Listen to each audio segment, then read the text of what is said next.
Shalom kepada saudara-saudari yang dikasihi Tuhan. Sekali lagi kita sangat bersyukur kepada Tuhan karena diberikan kesempatan pada hari ini untuk merenungkan firman Tuhan bersama-sama. Sebelum kita merenungkan sebagian daripada kebenaran firman Tuhan, mari kita bersatu dalam doa. Bapa kami di surga, Bapa kami bersyukur bagi Tuhan atas kesempatan pada pagi ini, pada hari ini. Engkau memberikan kami hari yang baru, nafas yang baru, untuk kami menjalankan aktiviti seharian kami, Tuhan.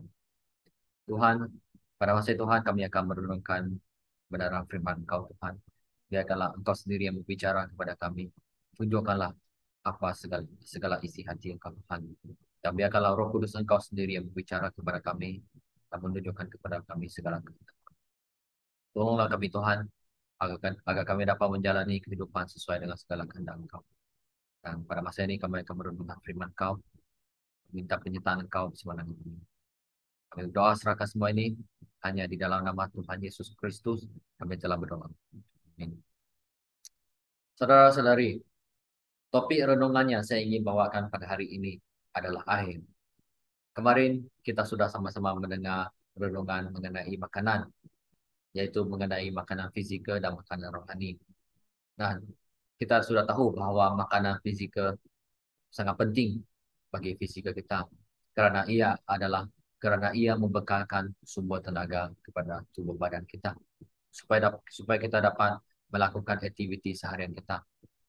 Dan makanan rohani juga penting, di mana makanan rohani ini dapat membekalkan sumber tenaga kepada rohani kita. Ia dapat menguatkan rohani kita. Makanan rohani ini seperti firman Tuhan, berdoa kepada Tuhan, dan melakukan segala pelayanan Tuhan. Jadi kedua-dua ini sangat penting. Makanan fizikal dan makanan rohani. Kita tidak dapat berkata bahwa makanan fizikal lebih penting daripada makanan rohani. Atau makanan rohani lebih penting daripada makanan fizikal. Tetapi kedua-duanya sama-sama penting. Dan hari ini kita akan sama-sama merenungkan mengenai air. Hari ini kita akan sama-sama merenungkan mengenai air.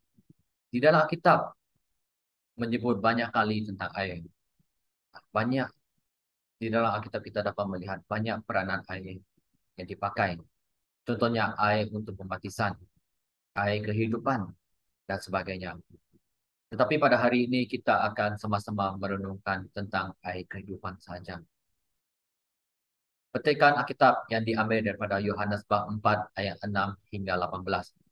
Saya tidak akan membaca keseluruhan petikan Alkitab ini, tetapi saya akan meringkaskannya supaya kita semua sama-sama menikmati cerita ini. Kisah ini bermula dengan Tuhan Yesus dan seorang perempuan Samaria yang sedang menimba air.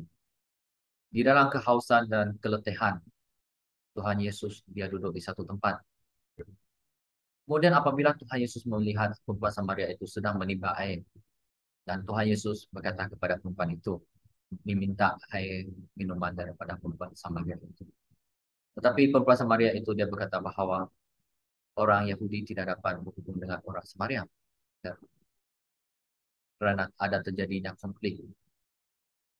Dan kemudian dan apabila Tuhan Yesus meminta air minuman daripada perempuan Samaria itu, Tuhan Yesus menawarkan air kehidupan kepadanya. Kemudian perempuan Samaria itu, dia meminta air kehidupan ini daripada Tuhan Yesus. Supaya dia tidak lagi merasa haus. Dan dia tidak lagi perlu datang pergi ke sumber untuk menimba air. Setelah itu Tuhan Yesus meminta perempuan Samaria itu pergi memanggil suaminya datang. Tuhan Yesus berkata, pergilah, panggil suami kamu datang. Tetapi yang peliknya jawab perempuan Samaria ini. Dia berkata bahwa dia tidak mempunyai suami. Dan tetapi Tuhan Yesus berkata, ya, kamu tidak mempunyai suami, tetapi kamu sudah mempunyai 5 orang suami. Saudara-saudari yang dikasih Tuhan, kisah perempuan Samaria ini dan Tuhan Yesus mengajar kita satu hal, yaitu kehidupan kita tanpa ada Tuhan Yesus. Kita akan terus menerus melakukan perbuatan dosa, sama seperti perempuan Samaria ini. Walaupun dia sudah mempunyai 5 orang suami, tapi dia masih tidak mengakui bahwa dia sudah mempunyai suami. Perbuatan dosa yang kita lakukan tidak dapat memuaskan hati kita. Seperti setiap kali kita minum air, kita akan berasa dahaga lagi. Betul tak? Tidak mungkin kita selepas kita minum air, kita selama-lamanya kita tidak perlu minum air lagi. Ya, apabila setiap kali kita minum air, mungkin 1 jam atau setengah jam, kita akan merasa dahaga lagi. Dan kita tidak pernah puas minum air. Walaupun kamu sudah minum air yang paling sedap, mungkin kamu beli 100 plus, 1 botol kamu minum pun, kamu tidak akan merasa puas juga. Setelah kamu minum, esok kamu harus minum lagi. Tetapi apa ya Tuhan Yesus menawarkan bagi kita adalah kepuasan selama-lamanya, yaitu air kehidupan. Di mana kita tidak lagi terikat dengan perbuatan dosa. Kita tidak lagi melakukan perbuatan dosa untuk memuaskan hawa nafsu dosa kita. Tetapi Yesuslah air kehidupan kita. Apabila kita mempunyai Tuhan Yesus, kita sudah mencukupi segala-galanya. Kita berasa kehidupan kita sudah mencukupi. Kita tidak akan pernah puas hati dengan kehidupan kita tanpa ada Tuhan Yesus di dalam kehidupan kita. Yang mengajak kita bersyukur atas segala sesuatu. Memiliki Tuhan Yesus berarti kita memiliki segala-galanya yang kita perlukan dalam kehidupan kita. Jadi kisah perempuan Samaria ini kita lihat bahwa dia sudah mempunyai 5 orang suami. Tetapi dia tidak mempunyai seorang suami pun. Tetapi Tuhan Yesus tahu bahwa dia sudah mempunyai 5 orang suami. Saudara-saudari yang dikasihi Tuhan, adakah Anda sudah memiliki air kehidupan ini? Air yang memberi kepuasan kepada kita, berpuas hati atas kehidupan kita, dan Tuhan Yesus yang mencukupi segala kehidupan kita, dan bersyukur atas kehidupan kita.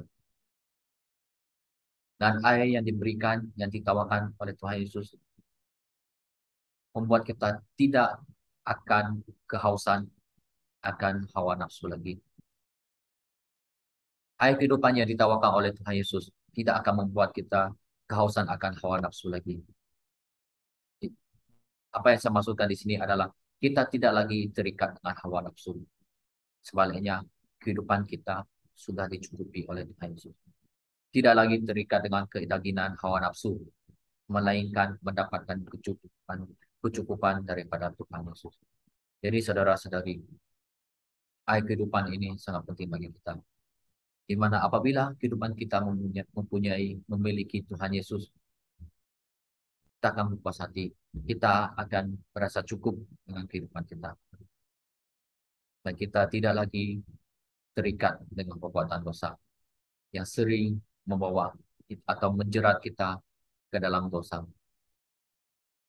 Saudara-saudari, adakah Anda sudah memiliki air kehidupan ini? Mari kita bersatu dalam. Bapa kami di surga, Bapa yang begitu mengasihi kami. Dan Tuhan, kami sangat bersyukur bagimu Tuhan, karena kami sudah memiliki air kehidupan ini. Yang telah memuaskan kami, yang mencukupi kami akan segalanya yang kami perlukan. Agar kami tidak lagi terikat dengan perbuatan dosa, menjadi hamba iblis. Dan tolonglah kami Tuhan, agar kami dapat sentiasa dicukupi oleh air kehidupan kami. Biarkanlah jemaat Engkau Tuhan dapat memiliki air kehidupan daripada Engkau ini. Di mana air kehidupan ini dapat memuaskan kehidupan mereka. Dengan memiliki Tuhan Yesus, berarti kami sudah memiliki segala-galanya. Kami doa serahkan semua ini hanya di dalam nama Tuhan Yesus Kristus, Juru Selamat kami yang hidup. Kami telah berdoa. Amin. Tuhan memberkati.